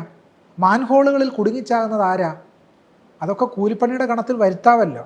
കൂലിപ്പണിയാണല്ലോ ഒരർത്ഥത്തിൽ അതൊക്കെ തന്നെ. വീടുകളിലൊക്കെ ഇപ്പോഴും ഇപ്പോൾ മഹാരാഷ്ട്രയിലൊക്കെ ചെന്ന് കഴിഞ്ഞാൽ മഹാരാഷ്ട്രയിൽ അടുക്കള ജോലിക്ക് ധാരാളം സ്ത്രീകളുണ്ട്. അതൊക്കെ ആരാ? എല്ലാം പാർശ്വവൽക്കരിക്കപ്പെട്ട വിഭാഗത്തിൽ നിന്നുള്ളവർ. വളരെ 300, 200, 250 രൂപയ്ക്കുമൊക്കെ കൂലിപ്പണി എടുക്കുന്ന സ്ത്രീകളെ നമുക്ക് കാണാം. എല്ലാം പാർശ്വവൽക്കരിക്കപ്പെട്ട വിഭാഗത്തിൽ നിന്നുള്ളവരാ. അവരൊക്കെ തന്നെ ധാരാളം പീഡനങ്ങൾ അനുഭവിക്കുന്നുണ്ട്. ഉന്നത ജാതി വീടുകളിലാണ് ഈ പണിയെടുക്കുന്നത്, അവിടെ നിന്നൊക്കെ ധാരാളം ഹിംസകൾ അനുഭവിക്കുന്നുണ്ട്. ഇതെല്ലാം നിലനിൽക്കുന്ന ഒരു കേരളത്തിലിരുന്ന് കൂലിപ്പണി ചെയ്യുന്നത് വലിയ ആത്മാഭിമാനമാണെന്നൊക്കെ പറയുന്നത് ചുരുങ്ങിയ പക്ഷം എന്ന് പറഞ്ഞാൽ ചരിത്രബോധം ഇല്ലായ്മയാണെന്നേ പറയാൻ നിവർത്തിയുള്ളൂ. അപ്പോൾ ആ കൂലിപ്പണിയെ പരിഷ്കരിക്കാൻ, പരിവർത്തിപ്പിക്കാൻ എന്തിനാണ് കഴിഞ്ഞത്? ഇപ്പോൾ കൃഷിപ്പണി കൂലിപ്പണിയായിരുന്നല്ലോ ഒരർത്ഥത്തിൽ കേരളത്തിൽ നിലനിന്നിരുന്നത്. ആ കൃഷിപ്പണി പരിവർത്തിക്കപ്പെട്ടത് എപ്പോഴാണ്? കൊയ്ത്ത് യന്ത്രം വന്നപ്പോഴാണ്, മെതിയന്ത്രം വന്നപ്പോഴാണ്, കള പറിക്കാൻ യന്ത്രം വന്നപ്പോഴാണ് പാവപ്പെട്ട ദളിതരും ആദിവാസികളും ആത്മാഭിമാനമുള്ള മനുഷ്യരായി മാറിയത്. എപ്പോഴാണ്? കൊയ്ത്ത് യന്ത്രം വന്നപ്പോഴാണ്. നമ്മൾ ആധുനികവൽക്കരണത്തെയും യന്ത്രങ്ങളെയെല്ലാം കളിയാക്കുന്നവരാണല്ലോ. പക്ഷേ കൊയ്ത്ത് യന്ത്രം വന്നപ്പോഴാണ് ഈ പാവപ്പെട്ട ദളിതരും ആത്മാഭിമാനത്തോടെ ചെളിയിൽ നിന്നും കരക്ക് കയറി ശിരസുയർത്തി നിൽക്കാൻ തുടങ്ങിയത് കൊയ്ത്ത് യന്ത്രം വന്നതിന് ശേഷമാണ്. അപ്പോൾ നമ്മൾ കൂലിപ്പണി എന്ന് പറഞ്ഞിട്ട് ആ കൂലിപ്പണി അന്തസ്സിൻ്റെ പ്രതീകം ഒന്നുമേ അല്ല കേരളത്തിൽ. ഇനി നമ്മൾ മറ്റൊരു വിഷയം പരിശോധിച്ചാൽ, ഈ തൃശ്ശൂർ ജില്ലയിലാണല്ലോ ഇരിങ്ങാലക്കുട കൂടൽമാണിക്യൻ ക്ഷേത്രം. അവിടെ ഒരു ഈഴവനായ കഴകക്കാരൻ ജോലിയിൽ പ്രവേശിച്ചതിൻ്റെ പേരിലാണ് ഇപ്പോഴും 6 തന്ത്രിമാർ അവർ ഈ പൂജാ പരിപാടികളുമായിട്ടൊന്നും സഹകരിക്കാതെ മാറി നിൽക്കുന്നത്. എന്തിനു വേണ്ടിയാണത്? ഒരു സവർണനല്ല കഴകക്കാരൻ. പുന്നശ്ശേരി നീലകണ്ഠ ശർമ്മ 1932 ചണ്ടാളൻ എന്ന് മുദ്ര കൊത്തിയ ഈഴവരാണ് ഇപ്പോൾ അവിടുത്തെ കഴകക്കാർ. അതുകൊണ്ടാണ് തന്ത്രിമാർ അവിടെ ജോലിക്ക് വരാത്തത്. ഈ യാഥാർത്ഥ്യം നിലനിൽക്കുന്നൊരു സമൂഹമാണ് കേരളം. ബഹുമാന്യനായ മന്ത്രിയായിരുന്ന രാധാകൃഷ്ണൻ മിനിസ്റ്റർ കണ്ണൂർ ചെന്നപ്പോഴാണല്ലോ, കണ്ണൂർ പയ്യന്നൂർ എന്ന് പറയുന്ന സ്ഥലത്ത് ഒരു ക്ഷേത്രത്തിൽ ചെന്നപ്പോഴാണ് അദ്ദേഹത്തിൻ്റെ കയ്യിൽ വിളക്ക് കൊടുത്ത് അതൊരു ശാന്തിക്കാരൻ മാറി നിന്നത്. പദവി അനുസരിച്ച് രാധാകൃഷ്ണൻ മിനിസ്റ്റർ വളരെ ഉയർന്ന പദവിയാണ്, ഭരണഘടനാ പദവിയിൽ ഇരിക്കുന്ന ആളാണ്. പക്ഷേ ഈ ശാന്തിക്ക് എന്ത് പദവിയാണ് ഉള്ളത്? പക്ഷേ അനുഷ്ഠാന അധികാരം കൊണ്ട് ഒരു സാധാരണ നമ്പൂതിരി, സമൂഹത്തിൽ യാതൊരു പദവിയും മൂല്യമില്ലാത്തൊരു നമ്പൂതിരി തൻ്റെ അനുഷ്ഠാന അധികാരം കൊണ്ട് രാധാകൃഷ്ണനെ പുറന്തള്ളുന്ന ഒരു കാഴ്ച കേരള സമൂഹം കണ്ടു. എന്നിട്ട് കേരളത്തിലെ ഭരണകൂടം എന്ത് അയിത്തം പാലിച്ചതിന് എന്തെങ്കിലും നടപടിയാണ് നമ്പൂതിരിക്കെതിരെ എടുത്തോ?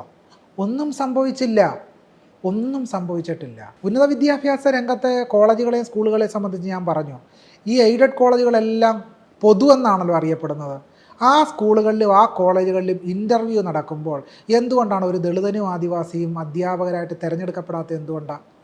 മിടുക്കരായിട്ടുള്ള ദളിതരും ആദിവാസികൾ ഇല്ലാത്തത് കൊണ്ടാണോ? അല്ല, ഉണ്ട്. എന്തുകൊണ്ടാണ് എടുക്കാത്തത്? അവരെ തിരഞ്ഞെടുക്കാത്തത് എന്തുകൊണ്ടാണ്? ഇപ്പോൾ NSSൻ്റെ കോളേജ് എടുത്ത് പരിശോധിച്ചാൽ NSSൻ്റെ കോളേജുകളിലും സ്കൂളുകളിലും മുഴുവൻ നായന്മാരാണ്. അത് കേരളത്തിലെ നായന്മാരെല്ലാം മിടുക്കരായതുകൊണ്ടാണോ? അവർക്ക് മാത്രം മെറിറ്റ് ഉണ്ടതുകൊണ്ടാണോ? അല്ല. സിറിയൻ കാത്തലിക്സിൻ്റെ കോളേജുകളിൽ അവർ മാത്രമുള്ളത് എന്തുകൊണ്ടാണ്? അവരും നായന്മാരും സവർണന്മാരും മാത്രമുള്ളത് എന്തുകൊണ്ടാണ്? അവർ മാത്രം മിടുക്കരായതുകൊണ്ടാണോ? അല്ല. മിടുക്കരും പഠിക്കാൻ സമർത്ഥരുമായ ഉദ്യോഗാർത്ഥികളായ ദളിതരെയും ആദിവാസികളെയും പുറന്തള്ളിക്കൊണ്ടാണ് ഈ ഉന്നത വിദ്യാഭ്യാസ രംഗത്തെ സ്വകാര്യ മേഖലയിലെ കോളേജുകൾ ഉൾപ്പെടെ പ്രവർത്തിക്കുന്നത്.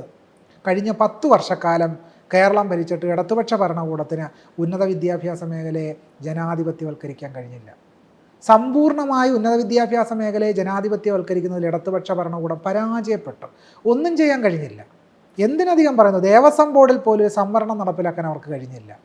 PSCക്ക് വിടാത്ത എത്രയോ സ്ഥാപനങ്ങളുണ്ട്, അവിടെയും സംവരണം കൊണ്ടുവരാൻ കഴിഞ്ഞില്ല. സംവരണം ഇല്ല എന്നതിൻ്റെ അർത്ഥം അവിടെ ദളിതരും ആദിവാസികളും ഇല്ല എന്ന് തന്നെയാണ്. ഇപ്പോൾ ഈ കഴിഞ്ഞ ഈ ഇലക്ഷൻ കഴിഞ്ഞപ്പോൾ ഞങ്ങൾ ദളിതർക്ക് വേണ്ടി ഇത് ചെയ്തു, ഞങ്ങൾ ആദിവാസികൾക്ക് വേണ്ടി ഇത് ചെയ്തു എന്ന് ഭരണകൂടം പറഞ്ഞല്ലോ. യഥാർത്ഥത്തിൽ EWS സംവരണം കൊണ്ടുവന്ന് കേരളത്തിലെ സവർണരെ അമിത പ്രാതിനിധ്യം കൊടുക്കുകയല്ലേ ഇടതുപക്ഷ ഭരണകൂടം ചെയ്തത്? എന്തുകൊണ്ടാണ് അവരുടെ മാനിഫെസ്റ്റോ ഞങ്ങൾ സവർണ സംവരണം നടപ്പിലാക്കിയവരാണെന്ന് പറയാത്തത്? എന്തുകൊണ്ടാണ്? ദളിതർക്കും ആദിവാസികൾക്കും കൊടുത്തതിനെപ്പറ്റി പ്രബന്ധം രചിക്കുന്നവർ ഞങ്ങൾ EWS സംവരണം നടപ്പിലാക്കിയവരാണ് എന്ന് പറയാൻ മടിച്ചത് എന്തുകൊണ്ടാണ്? അതും എന്തിനാണ് മടിക്കുന്നത്? ഞങ്ങൾ EWS സംവരണം കൊണ്ടുവന്ന് NSSനെയും സവർണരെയും രക്ഷിച്ചു എന്ന് പറയുന്നതിന് ഇടതുപക്ഷം മടിക്കുന്നത് എന്തിനാ? അവർ കൊണ്ടുവന്ന സാധനമല്ലേ. ഈ പറയുന്ന തമിഴ്നാട്ടിൽ നടപ്പിലാക്കിയിട്ടില്ല സ്റ്റാലിൻ്റെ സർക്കാർ. ഏത് കാര്യം വന്നാലും ഇവിടെ ആദ്യം നടപ്പിലാക്കും. നമ്മൾ പൊതുവെ പറയും ഇവിടെ ഹിന്ദുത്വത്തിനെതിരെ വലിയ സമരമാണെന്നാണ് പറയുന്നത്. ഉന്നത വിദ്യാഭ്യാസ മേഖലയിലും കേരളം വലിയ സമരം നടത്തുന്നതെന്നാണ് പറയുന്നത്. ഒന്നുമില്ല. പുറമേക്ക് നമ്മൾ സമരം നടത്തുകയും അകത്ത് അത് ഇംപ്ലിമെൻ്റ് ചെയ്യുന്ന ഒരു സിസ്റ്റമാണ് കേരളത്തിലുള്ളത്. വളരെ വ്യക്തമായിട്ട് 4 വർഷ കോഴ്സ് കൊണ്ടുവന്നു ദേശീയ വിദ്യാഭ്യാസ നയവുമായിട്ട് ബന്ധപ്പെട്ട്. ഇവിടെ നടപ്പിലാക്കിയല്ലോ വളരെ വേഗത്തിൽ. ഇന്ത്യൻ നോളജ് സിസ്റ്റം വന്നു, വളരെ വേഗത്തിൽ ഇവിടെ നടപ്പിലാക്കിയല്ലോ. ഇന്ത്യൻ നോളജ് സിസ്റ്റത്തിൻ്റെ പേര് പറഞ്ഞുകൊണ്ട് കേരളത്തിലെ വിജ്ഞാന പാരമ്പര്യത്തെ സംബന്ധിച്ച് ഡോക്ടർ രാജഗുരുക്കളും സംഘം പുസ്തകം പുറത്തിറക്കി. അതുപോലെ തന്നെ PM ശ്രീ എന്ന് പറയുന്ന സ്കൂൾ ഈ പദ്ധതി ഒപ്പിടാൻ ഇവിടെ ആർക്കും മടിയുണ്ടായില്ലല്ലോ. വളരെ പെട്ടെന്ന് പോയി ഒപ്പിട്ടില്ലേ. അതിൻ്റെ പേരിൽ പിന്നീടൊക്കെ എന്തൊക്കെ വിചിത്ര ന്യായവാദങ്ങൾ അവതരിപ്പിക്കുന്നത്. അപ്പോൾ കേരളം ഹിന്ദുത്വത്തിന് വിധേയപ്പെട്ടു, ഭരണകൂടം ഹിന്ദുത്വത്തിന് വിധേയപ്പെട്ട് തന്നെയാണ് നിലനിൽക്കുന്നത്. ഇതൊരു പരസ്യമായ രഹസ്യമാണ്. പുറമേക്ക് ഞങ്ങൾ ഹിന്ദുത്വത്തിനെതിരെ യുദ്ധം ചെയ്യുന്നു എന്ന് പറയുകയും രഹസ്യമായിട്ട് അവരുമായിട്ട് ധാരണകളുമായിട്ട് മുന്നോട്ട് പോവുകയും ചെയ്യുക. ഇതൊരു പുരോഗമന ഭരണകൂടത്തിന് ചേർന്ന സമീപനമല്ല. അതിൻ്റെ ഏറ്റവും വലിയ തെളിവാണ് ശബരിമലയെ സംബന്ധിച്ച് വിഷയത്തിൽ U-turn എടുത്തത്. U-turn എടുക്കുക മാത്രമല്ല, ആഗോള അയ്യപ്പ സംഗമം നടത്തുകയും ആ അയ്യപ്പ സംഗമത്തിൽ ഭഗവത്ഗീത ഉദ്ധരിച്ചുകൊണ്ട് അതിലെ ഭക്തിയെപ്പറ്റി കേരളത്തിലെ ഒരു അധികാരി വാതോരാതെ സംസാരിക്കുകയും ചെയ്യുന്നത് കേരള ജനത നോക്കിക്കണ്ടു. ഇത് ഇതിന് U-turn എന്നല്ല പറയേണ്ടത്, ഇരട്ടത്താപ്പ് എന്നാണ് യഥാർത്ഥത്തിൽ പറയേണ്ടത്. സനാതന ധർമ്മത്തെ ജാതിധർമ്മം എന്ന് പറഞ്ഞ അതേ മുഖ്യമന്ത്രി തന്നെയാണ് ഭഗവത്ഗീതയിലെ ഭക്തിയെപ്പറ്റി പുകഴ്ത്തി സംസാരിച്ചത് എന്നുള്ളത് ഇരട്ടിത്താപ്പിൻ്റെ ഏറ്റവും വലിയ പ്രതീകമാണ് എന്ന് പറയാതെ നിവർത്തിയില്ല. അപ്പോൾ നമ്മൾ കാണേണ്ടത് കേരളത്തിൽ ഉന്നത വിദ്യാഭ്യാസ മേഖലയിൽ ജാതിയുണ്ട്. കേരളത്തിലെ ജാതിയുടെ ഒരു പ്രത്യേകതയുണ്ട്. കാരണം കേരളത്തിൽ പുറത്ത് ജാതി അങ്ങനെ പ്രകടിപ്പിക്കാൻ കഴിയില്ല. കേരളത്തിൽ പുറത്ത് ജാതി പ്രകടിപ്പിക്കാൻ കഴിയാത്തത് കൊണ്ട് ആ ജാതിയെ ആന്തരികമായി കൊണ്ടു നടക്കുകയും പ്രത്യക്ഷമായ ഹിംസയ്ക്ക് പകരം പരോക്ഷമായ ഹിംസ പ്രചരിപ്പിക്കുകയും പരോക്ഷമായ ഹിംസ കൊണ്ടു നടക്കുന്നവരുമാണ് കേരളീയർ.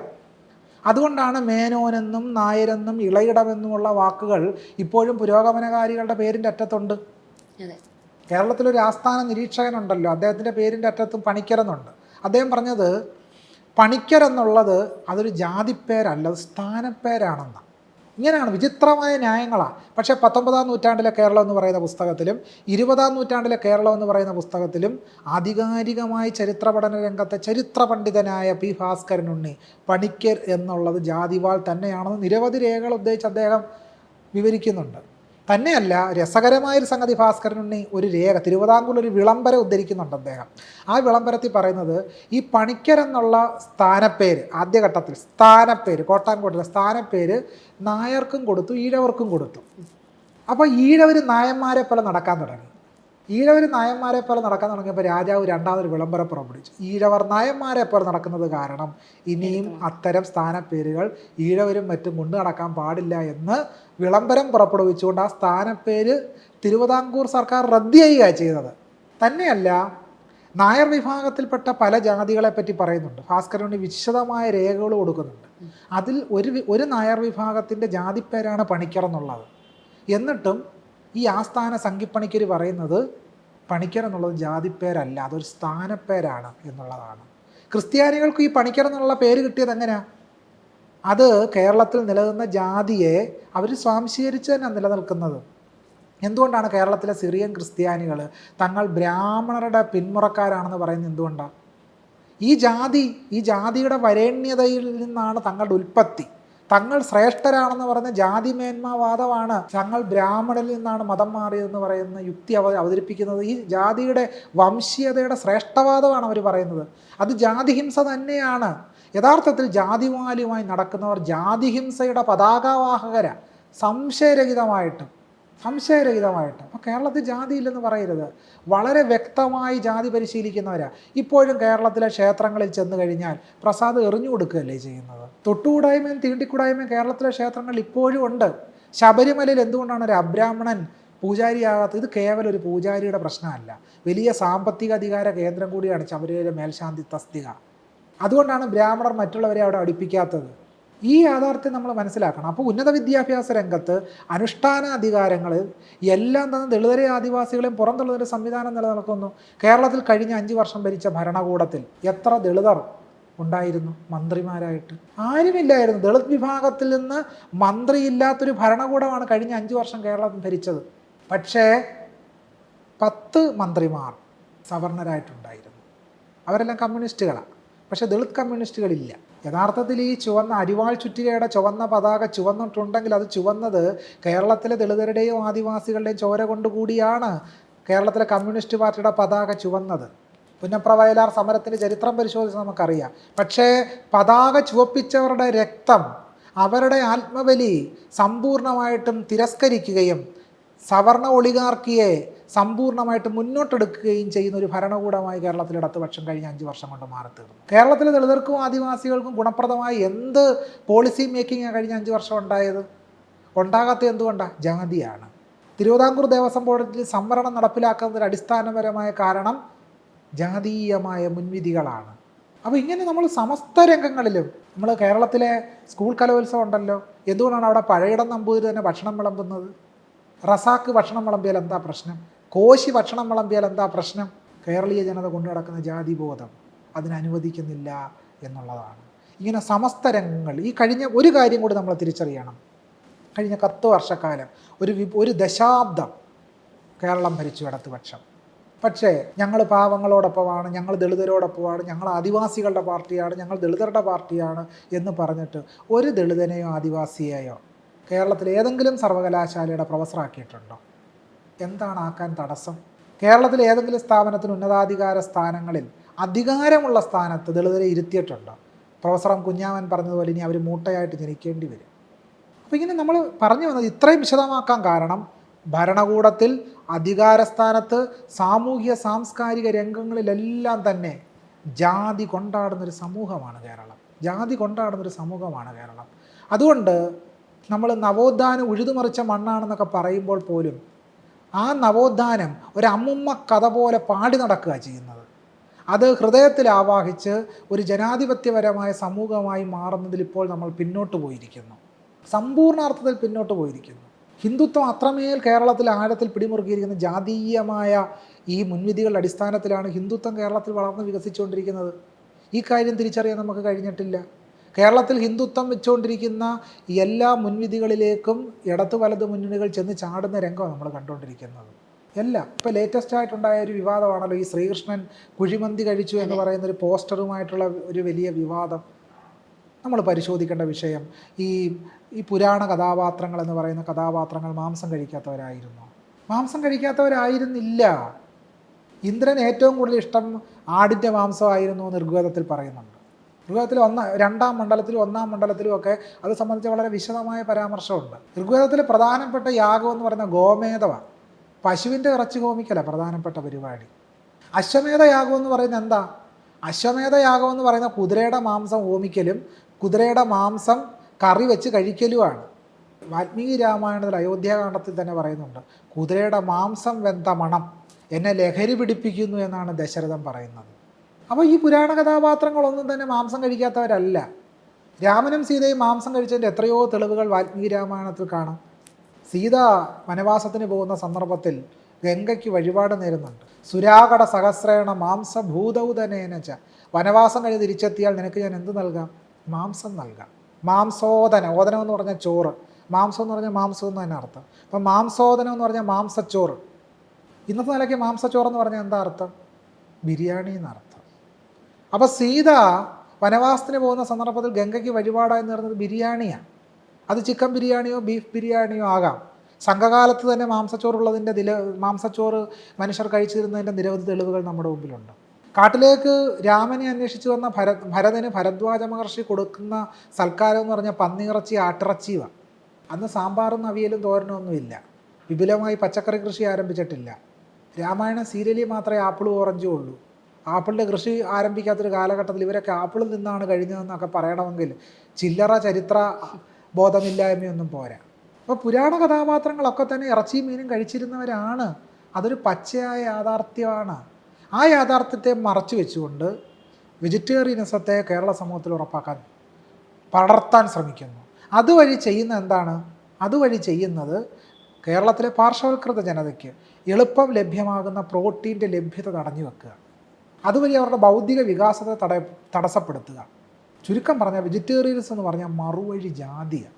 ജാതി വ്യവസ്ഥയുടെ ഒരു മറുവഴി രൂപമാണ് യഥാർത്ഥത്തിൽ വെജിറ്റേറിയനിസം എന്ന് പറയുന്നത്. ഇതൊരു ദീർഘ പ്രോസസ്സാണ്. ദളിതരെയും ആദിവാസികളെയും സമ്പൂർണ്ണമായിട്ടും ഇല്ലാതാക്കുക എന്ന് പറഞ്ഞ യുക്തിയാണ് വെജിറ്റേറിയനിസത്തിൻ്റെ പാരമ്പര്യത്തിൽ ഉള്ളടങ്ങിയിരിക്കുന്നത്. വെജിറ്റേറിയനിസത്തെ വെല്ലുവിളിക്കുന്ന നിരവധി കാര്യങ്ങൾ പുരാണങ്ങളിൽ തന്നെ ഉണ്ട്, വേദങ്ങളിലുണ്ട്. ഈ ബ്രാഹ്മണ പുരോഹിതന്മാർ ഈ മാംസമൊക്കെ തിന്നുന്നതിനെ പറ്റി ചാർവാകന്മാർ എന്തുമാത്രം ഇവരെ കളിയാക്കിയിട്ടുണ്ട്. പരിഹസിച്ചതിനെ സംബന്ധിച്ച് മാധവൻ്റെ സർവദർശന സംഗ്രഹത്തിൽ നിരവധി തെളിവുകൾ നമുക്ക് കാണാൻ കഴിയും. അപ്പോൾ ബൗദ്ധന്മാർ മാംസം ഉപേക്ഷിച്ചപ്പോൾ, അവർ സമ്പൂർണ്ണമായ മാംസം ഉപേക്ഷയൊന്നുമല്ല, ഹിംസ ഉപേക്ഷിച്ചപ്പോൾ ബ്രാഹ്മണർ കുറച്ചുകൂടി ആഴത്തിൽ സമ്പൂർണ്ണമായി മാംസം ഉപേക്ഷിച്ച് വെജിറ്റേറിയന്മാരായി മാറി ബൗദ്ധരുടെ അസ്തിത്വത്തെ തകർക്കുക ചെയ്തത്. ഇങ്ങനൊരു ചരിത്രം നമ്മുടെ മുമ്പിലുണ്ട്. അപ്പോൾ ഇങ്ങനെ നമ്മൾ സമഗ്രമായി പരിശോധിക്കുക. വെജിറ്റേറിയനിസം ജാതിയുടെ മറ്റൊരു കാര്യമാണ്. വിവാഹത്തിലൂടെ നമ്മൾ വലിയ സഹോദരൻ അയ്യപ്പൻ്റെ നേതൃത്വത്തിൽ മിശ്ര വിവാഹ സംഘം നിലവിലുണ്ടായിരുന്നൊരു നാടാണല്ലോ കേരളം. മനുഷ്യരുടെ മതം, വേഷം, ഭാഷ എങ്ങനെ ഇരുന്നാലും അവരൊന്നിച്ചു കൂടുന്നതിനും പരസ്പരം വിവാഹം ചെയ്യുന്നതിനും പന്തിഭോജനം ചെയ്യുന്നതിനും യാതൊരു തടസ്സവുമില്ല എന്ന് പറഞ്ഞ മഹാഗുരുവിൻ്റെ നാടാണ് കേരളം. ആ നാട്ടിലാണ് Ezhava matrimonial, Nair matrimony, Chavara matrimony. പേര് മാത്രമേ ഉള്ളൂ ചാവറ, പക്ഷെ അത് ആരുടെയാണെന്ന് നമുക്കറിയാം.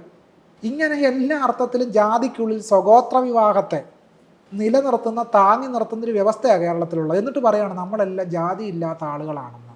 ഒന്നാം തരം നമ്പർ 1 ജാതിവാദികളാണ് മലയാളികൾ.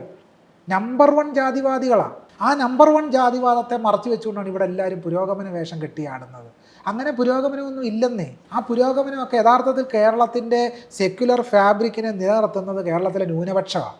കേരളത്തിലെ മുസ്ലിങ്ങളും കേരളത്തിലെ ക്രിസ്ത്യാനികളുമാണ് കേരളത്തിലെ സെക്യുലർ ഫാബ്രിക്കിനെ നിലനിർത്തുന്നത്.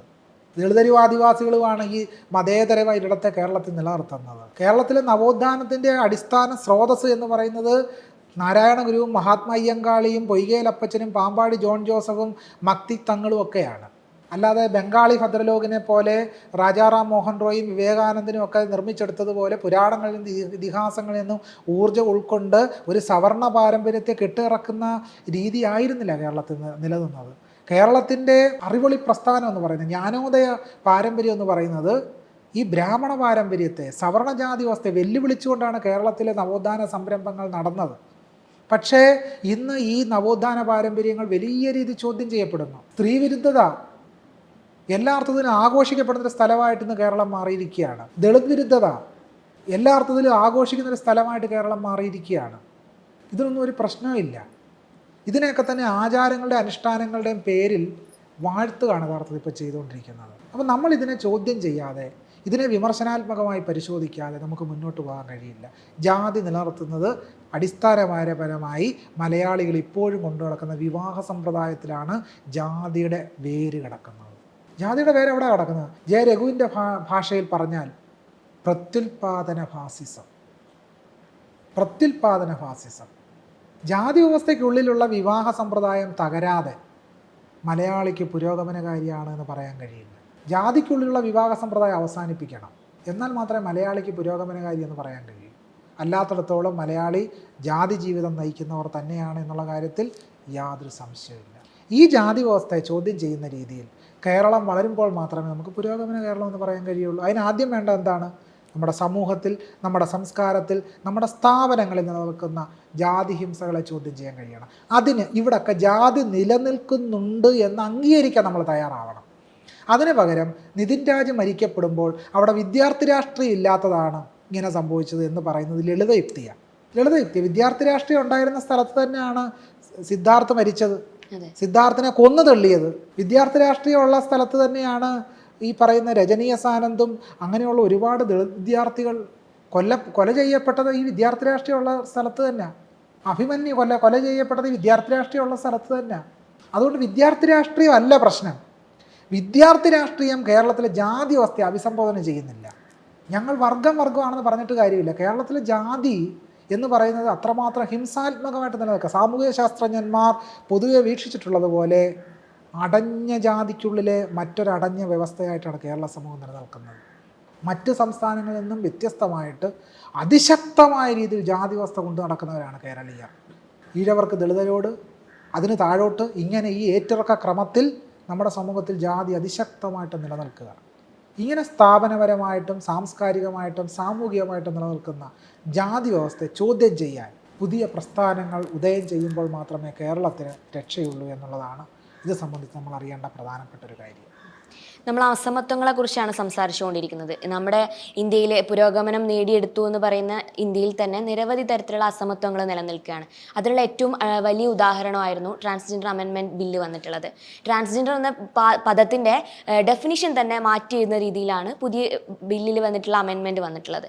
അപ്പോൾ ഇതെങ്ങനെയാണ് നമ്മുടെ സമൂഹത്തിൽ നിന്നും പാർശ്വവൽക്കരിക്കപ്പെട്ട ഒരു ജനതയെ അപ്പാടെ എടുത്ത് മാറ്റുകയാണ്? ഇത് ആക്ച്വലി നമ്മൾ ആഗോള രാഷ്ട്രീയത്തിൽ, അന്താരാഷ്ട്ര രാഷ്ട്രീയത്തിലേക്ക് നോക്കുകയാണെങ്കിൽ പാശ്ചാത്യ രാജ്യങ്ങളിൽ പോലും അമേരിക്കയും യൂറോപ്പിലുമൊക്കെ ട്രാൻസ്ജെൻഡർ വിരുദ്ധ നയങ്ങൾ കൂടിക്കൂടി വരികയാണ്. അപ്പോൾ ഇന്ത്യയിലെ നരേന്ദ്രമോദി സർക്കാർ ചെയ്തിട്ടുള്ളത് ഇത്തരത്തിലൊരു അന്താരാഷ്ട്ര റൈറ്റ് വിങ് അജണ്ടയുടെ ഒരു പ്രതിഫലനമാണോ? എന്താ തോന്നുന്നത്? തീർച്ചയായിട്ടും തികച്ചും യാഥാസ്ഥിതികവും പുരോഗമന വിരുദ്ധവും ജനാധിപത്യ വിരുദ്ധവുമായിട്ടുള്ള ഒന്നാണ് ട്രാൻസ്ജെൻഡർ ബില്ല് എന്നുള്ളത് സംശയരഹിതമായ കാര്യമാണ്. അതിലെ അടിസ്ഥാനപരമായി ഏറ്റവും ഹിംസ കിടക്കുന്നത് ട്രാൻസ്ജെൻഡേഴ്സിന് അവരുടെ അസ്തിത്വം, സ്വത്വം എന്താണെന്ന് തീരുമാനിക്കാൻ അവർക്ക് അർഹതയില്ല. അതൊരു മെഡിക്കൽ ബോർഡോ അല്ലെങ്കിൽ ഭരണകൂടം തന്നെയാണ് അവരാരാന്ന് തീരുമാനിക്കുന്നത്. ഇതാണ് ട്രാൻസ്ജെൻഡർ ബില്ലിലെ ഏറ്റവും വലിയ ഹിംസ അവിടെ കിടക്കുന്നത്. തന്നെയല്ല, ഈ പുരുഷാധിപത്യ കുടുംബത്തിന് യോജിച്ച രീതിയിലാണ് ഈ ട്രാൻസ്ജെൻഡർ ബില്ലിൻ്റെ ഒരു പരിഗണനാ സ്വഭാവം.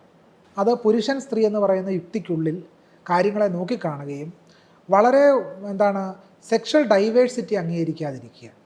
സെക്ഷൽ ഡൈവേഴ്സിറ്റി അംഗീകരിക്കുക എന്നുള്ളത് ഏറ്റവും പ്രധാനപ്പെട്ടൊരു കാര്യമാണ്. ആ സെക്ഷൽ ഡൈവേഴ്സിറ്റി അംഗീകരിക്കാതിരിക്കുക, തങ്ങൾ ആരാണ് എന്നുള്ള നിർണയാധികാരം അത് പറയുവാൻ ട്രാൻസ്ജെൻഡേഴ്സിന് അനുവാദമില്ലാതിരിക്കുക. അത് മറ്റൊരാൾ, ഭരണകൂടവും മറ്റധികാരികളുമാണത് നിർണ്ണയിക്കേണ്ടത് എന്ന് വരിക.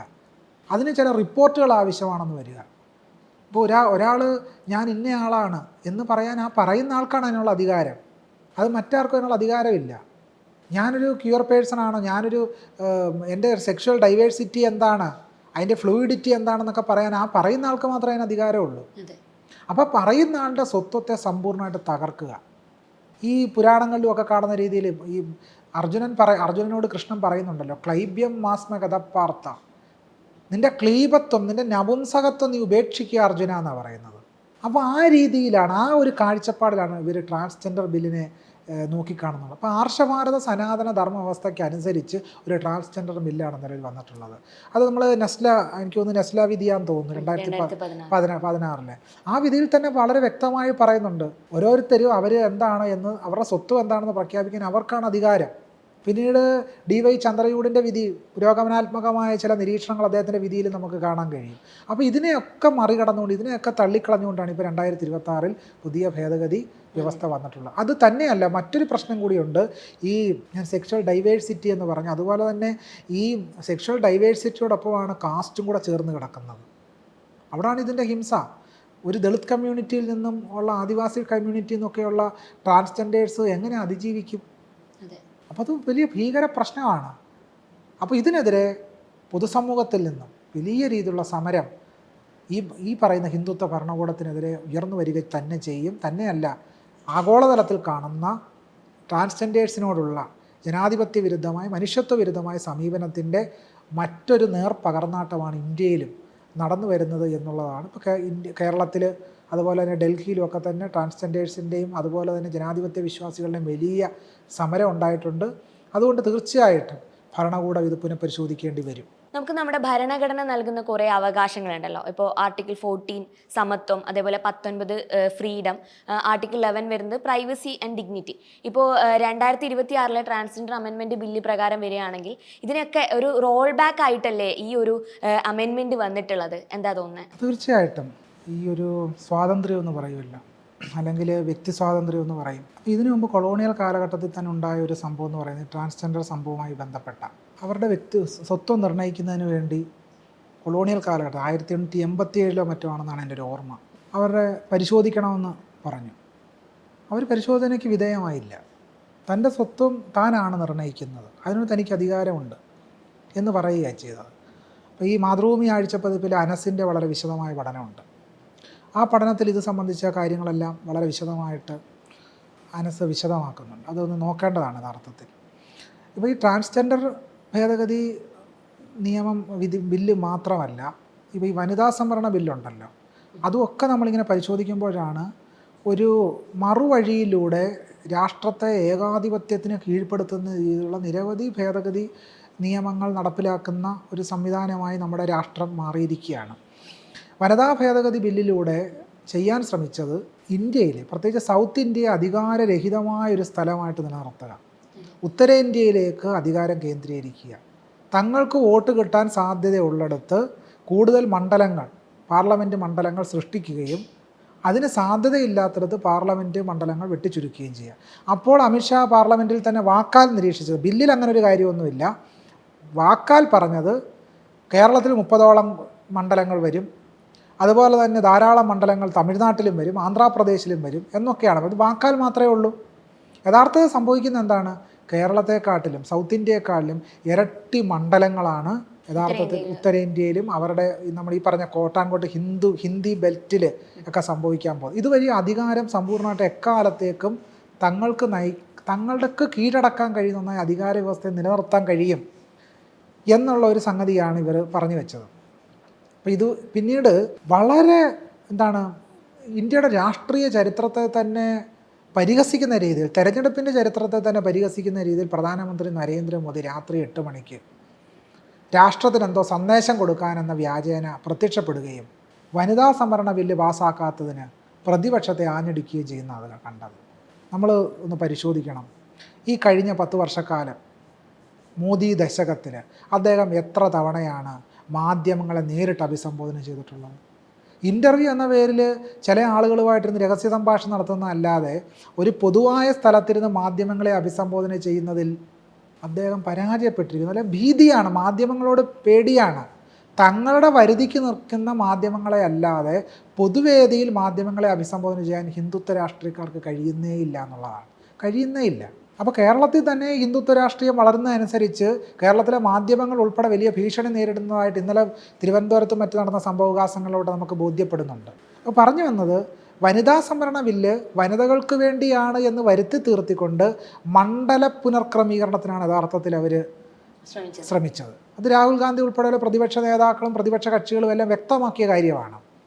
അപ്പം വനിതകൾക്ക് വേണ്ടി എന്ന് പറയുക, ഇത് നടപ്പിലായില്ലെങ്കിൽ പ്രതിപക്ഷ കക്ഷികൾ മുഴുവൻ സ്ത്രീകൾക്കെതിരായിരുന്നു വരുത്തി തീർക്കാൻ, ആഖ്യാനം സൃഷ്ടിക്കാൻ കഴിയുമെന്നുള്ള കുടിലതന്ത്രമാണ് അതിൻ്റെ പിന്നിലുള്ളത്. അല്ലാതെ ഇവർ വനിതകളുടെ ഭാഗത്ത് നിൽക്കുന്നവരാണോ?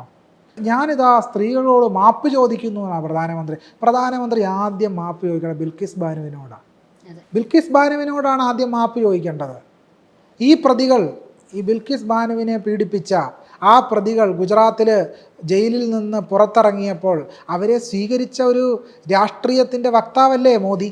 നമ്മൾ കാണാതിരുന്നുകൂടാ. തന്നെയല്ല, വിനേഷ് ഫോഗട്ട് ഉൾപ്പെടെയുള്ള ആളുകൾ വലിയ ചാമ്പ്യന്മാരായിരുന്നില്ലേ? ഈ ബ്രിജ് ഭൂഷണെ പോലെയുള്ള ആളുകൾ എത്രയോ പെൺകുട്ടികളെയാണ് പീഡിപ്പിച്ചത്. 6-7 പെൺകുട്ടികളെ പീഡിപ്പിച്ചില്ലേ? ആ പെൺകുട്ടികളോടല്ലേ പ്രധാനമന്ത്രി നരേന്ദ്രമോദി മാപ്പ് പറയേണ്ടത്? ഉന്നാവോ കേസ് പീഡിതയായ പെൺകുട്ടി, ആ പിതാവിനെ, അവരുടെ കുടുംബത്തുള്ള ആളുകളെ എല്ലാം നിഷ്കരുണം കൊന്നുകളഞ്ഞില്ലേ ഇവർ? ആ പെൺകുട്ടിയോടല്ലേ ഇവർ മാപ്പ് പറയേണ്ടത്?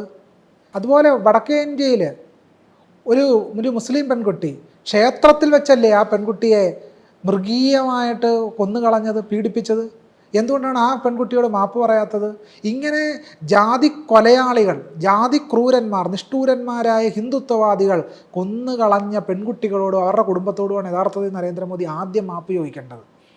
അപ്പോൾ അങ്ങനെ ചെയ്യാതെ ഇപ്പോൾ നടക്കുന്ന ഈ മാപ്പ് നാടകം ഇന്ത്യൻ സമൂഹം തിരിച്ചറിയും. തീർച്ചയായിട്ടും ഈ മാപ്പ് നാടകം എല്ലാവരും തിരിച്ചറിഞ്ഞ് കഴിഞ്ഞു എന്നുള്ളതാണ് സൂചിപ്പിക്കാനുള്ളത്. അപ്പോൾ ഹിന്ദുത്വ രാഷ്ട്രീയം നിരന്തരം കൊണ്ടുവരുന്ന എല്ലാ ഭേദഗതികളും, അത് IT നിയമമായിക്കോട്ടെ, ഭാരതീയ ന്യായ സംഹിത ആയിക്കോട്ടെ, ഇതെല്ലാം ഇവർ വിദേശ നയങ്ങൾക്കെതിരാണെന്നാണ് പറയുന്നത്. ജാക്വൽ എന്ന് പറയുന്ന ഒരു പ്രസിദ്ധനായ പണ്ഡിതൻ ഹിന്ദുത്വ രാഷ്ട്രീയത്തെപ്പറ്റി ആഴത്തിൽ പഠിച്ചിട്ടുള്ള അദ്ദേഹം സൂചിപ്പിക്കുന്ന പ്രധാനപ്പെട്ട കാര്യം എന്ന് പറയുന്നത്, ഹിന്ദുത്വവാദികളുടെ കാക്കി ഇന്ത്യൻ ആയിരിക്കാം, പക്ഷേ അവരുടെ ആശയവും അനുഷ്ഠാനവും യൂറോപ്യനാണെന്നാണ്. ഇവരെല്ലാ അർത്ഥത്തിലും അവർക്കെതിരാണെന്നാണല്ലോ പറയുന്നത്. പക്ഷേ ഈ സൈന്യ സമ്പ്രദായം ഇവർ എവിടെ നിന്ന് പഠിച്ചതാണ്? അത് മുസോളിനിൽ നിന്ന് പഠിച്ചതാണ്, ഹിറ്റ്ലറിൽ നിന്ന് പഠിച്ചതാണ്. ഇവരുടെ സൈദ്ധാന്തികന്മാർ അവിടെ പോയിട്ടല്ലേ ഈ രീതിയിലുള്ള സംവിധാനം ഇവിടെ കൊണ്ടുവന്നത്. ആരാണ് ഹിന്ദുത്വ എന്ന് പറയുന്ന പുസ്തകത്തിൽ VD സവർക്കർ എഴുതുന്നുണ്ട്. 3 സവിശേഷതകളുള്ളവരായിട്ടാണ് ഹിന്ദുവിനെ VD സവർക്കർ അടയാളപ്പെടുത്തുന്നത്. അതിലൊന്ന്, അത് ഇവിടെ ജനിച്ചവരായിരിക്കണം. 2 എന്ന് പറയുന്നത് സംസ്കൃത കൾച്ചർ പ്രാക്ടീസ് ചെയ്യുന്നവരായിരിക്കണമെന്നാണ്. ഇന്ത്യയിലെ ബഹുഭൂരിപക്ഷം ആളുകൾക്ക് സംസ്കൃത കൾച്ചറുമായിട്ട് യാതൊരു ബന്ധവുമില്ല. അപ്പം ഇങ്ങനെ ഉള്ള വളരെ വിചിത്രമായ ആശയങ്ങളുടെ സംസ്ഥാപകരും പ്രോദ്ഘാടകരും അതിൻ്റെ പ്രോക്താക്കളുമായിട്ടാണ് ഹിന്ദുത്വ ദേശീയവാദികൾ നടക്കുന്നത്. പശുവിൻ്റെ പേരും പറഞ്ഞുകൊണ്ട് എന്തുമാത്രം ആളുകളെ, മുസ്ലിങ്ങളെയും ദളിതരെയും തല്ലിക്കൊല്ലുന്ന ഒരു നാടാണ് ഇന്ത്യ. അതിനെതിരെ എപ്പോഴെങ്കിലും നരേന്ദ്രമോദി വിലപിച്ച് നമ്മൾ കണ്ടിട്ടുണ്ടോ? അതിനെല്ലാം പ്രോത്സാഹിപ്പിക്കുന്നൊരു നയമല്ലേ അദ്ദേഹം സ്വീകരിച്ചിട്ടുള്ളത്? ഒരു മുസ്ലിം പള്ളി തകർത്ത് കളഞ്ഞിട്ടല്ലേ ഇപ്പോൾ അവിടെ ശ്രീരാമക്ഷേത്രം പടുത്തുയർത്തിയിട്ടുള്ളത്? ആദ്യം ഈ ഇന്ത്യയിലെ മുസ്ലിങ്ങളോടല്ലേ യഥാർത്ഥത്തിൽ നരേന്ദ്രമോദി മാപ്പ് ചോദിക്കേണ്ടത്?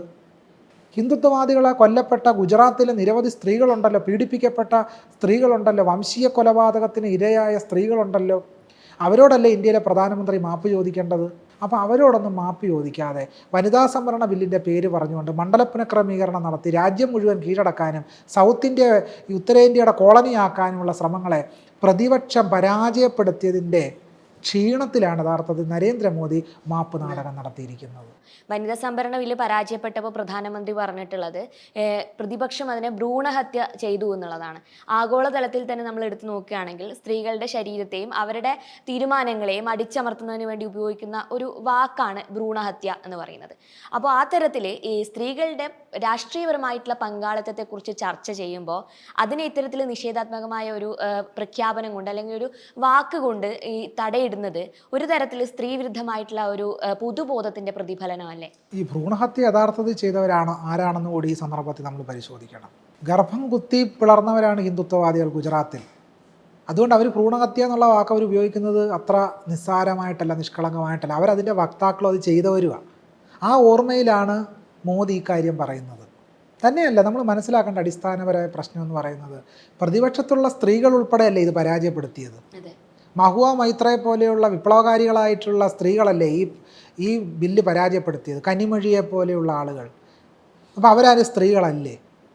അവരിത് വളരെ ആഴത്തിൽ ചിന്തിച്ചിട്ടല്ലേ ഈ വിഷയത്തെ പരാജയപ്പെടുത്തിയത്. ഇപ്പം മഹുവ മൈത്രയും അതുപോലെ തന്നെ കനിമൊഴിയും ചോദിച്ചല്ലോ, എന്തുകൊണ്ട് നിലവിലുള്ള പാർലമെൻറ്റിൽ സീറ്റിൽ തന്നെ സ്ത്രീ സംവരണം നടപ്പിലാക്കുന്നില്ല? മഹുവ ഉന്നയിച്ച മറ്റൊരു പ്രധാനപ്പെട്ട ചോദ്യം എന്ന് പറയുന്നത്, നിങ്ങൾ എത്ര സ്ത്രീകൾക്ക് പ്രാതിനിധ്യം കൊടുത്തു? ഈ BJPയുടെ നിലവിലെ ഭരണകൂടം എത്ര സ്ത്രീകൾക്ക് പ്രാതിനിധ്യം കൊടുത്തിട്ടുണ്ട്? അങ്ങനെ നോക്കുമ്പോൾ ശൂന്യതരമാണ് BJP ഭരണകൂടത്തിൻ്റെ സ്ത്രീ പ്രാതിനിധ്യം. എന്നിട്ടാണ് പറയുന്നത് ഞങ്ങൾ സ്ത്രീവാദികളാണ്. അപ്പം ഇതൊരു മോഡിയുടെ ഫെമിനിസം എന്ന് പറയുന്നത് എന്താണ്? അതിനെ വിളിക്കേണ്ടത് മറ്റു പേരുകളിലാണ് വിളിക്കേണ്ടത്. അത് ഫെമിനിസത്തെ ഇല്ലാതാക്കാനും സ്ത്രീ സ്വാതന്ത്ര്യത്തെയും സ്ത്രീകൾ മുന്നോട്ട് വെക്കുന്ന സ്വത്വത്തെയും അത് മുന്നോട്ട് വെച്ചിട്ടുള്ള സ്വാതന്ത്ര്യ ചർച്ചകളെയും അധികാരത്തെയും ഇല്ലാതാക്കുന്നതിന് വേണ്ടിയുള്ള ശ്രമമാണ് ഇത് എന്ന് കേരളത്തെ സംബന്ധിച്ച് ചോറിയിരുന്ന എല്ലാവർക്കും അറിയാം. അപ്പോൾ പ്രതിപക്ഷ കക്ഷികൾ ഇക്കാര്യത്തിൽ ഒറ്റക്കെട്ടായിട്ട് നിന്നിട്ടാണ് ഹിന്ദുത്വ രാഷ്ട്രീയത്തെ പരാജയപ്പെടുത്തിയത്. ആ ശ്രമം മുന്നോട്ട് പോയാൽ ഇനി ഒരിക്കൽ കൂടി ഈ ഹിന്ദുത്വ ഫാസിസം അധികാരത്തിലേറാതെ തടഞ്ഞു നിർത്തുവാൻ ഇന്ത്യക്ക് കഴിയുമെന്നുള്ളതിൻ്റെ ഒരു പ്രതീക്ഷ നിർഭരമായ ഒരു സാഹചര്യം കൂടിയാണ് ഈ വനിതാ സംവരണ ബില്ലിനെ പരാജയപ്പെടുന്നത്. യഥാർത്ഥത്തിൽ നമ്മൾ കാണേണ്ട ഒരു കാര്യം എന്ന് പറഞ്ഞാൽ വനിതാ സംവരണം എന്നുള്ളത് ഒരു പേര് മാത്രമാണ്. ചെയ്യാൻ ശ്രമിച്ചത് തങ്ങളുടെ രാഷ്ട്രീയ അധികാരം ഉറപ്പിക്കാനുള്ള മണ്ഡല പുനഃക്രമീകരണം നടത്തുക എന്നുള്ളതാണ്. ആ മണ്ഡല പുനഃക്രമീകരണത്തെ നിയന്ത്രിക്കാൻ വേണ്ടി, അതിനെ ആളുകൾക്കിടയിൽ പ്രചരിപ്പിക്കുന്നതിന് വേണ്ടി ഞങ്ങൾ സ്ത്രീവാദികളാണ് എന്ന് വരുത്തി തീർത്തുകൊണ്ട് ആത്യന്തികമായി ഏകാധിപത്യം ഉറപ്പിക്കുന്നതിന് വേണ്ടിയുള്ള ഒരു ശ്രമത്തിൻ്റെ ഭാഗമായിരുന്നു ഈ പറയുന്ന ബില്ല് എന്ന് ശേഷം നമുക്ക് വളരെ നിസ്സംശയം പറയാൻ കഴിയും.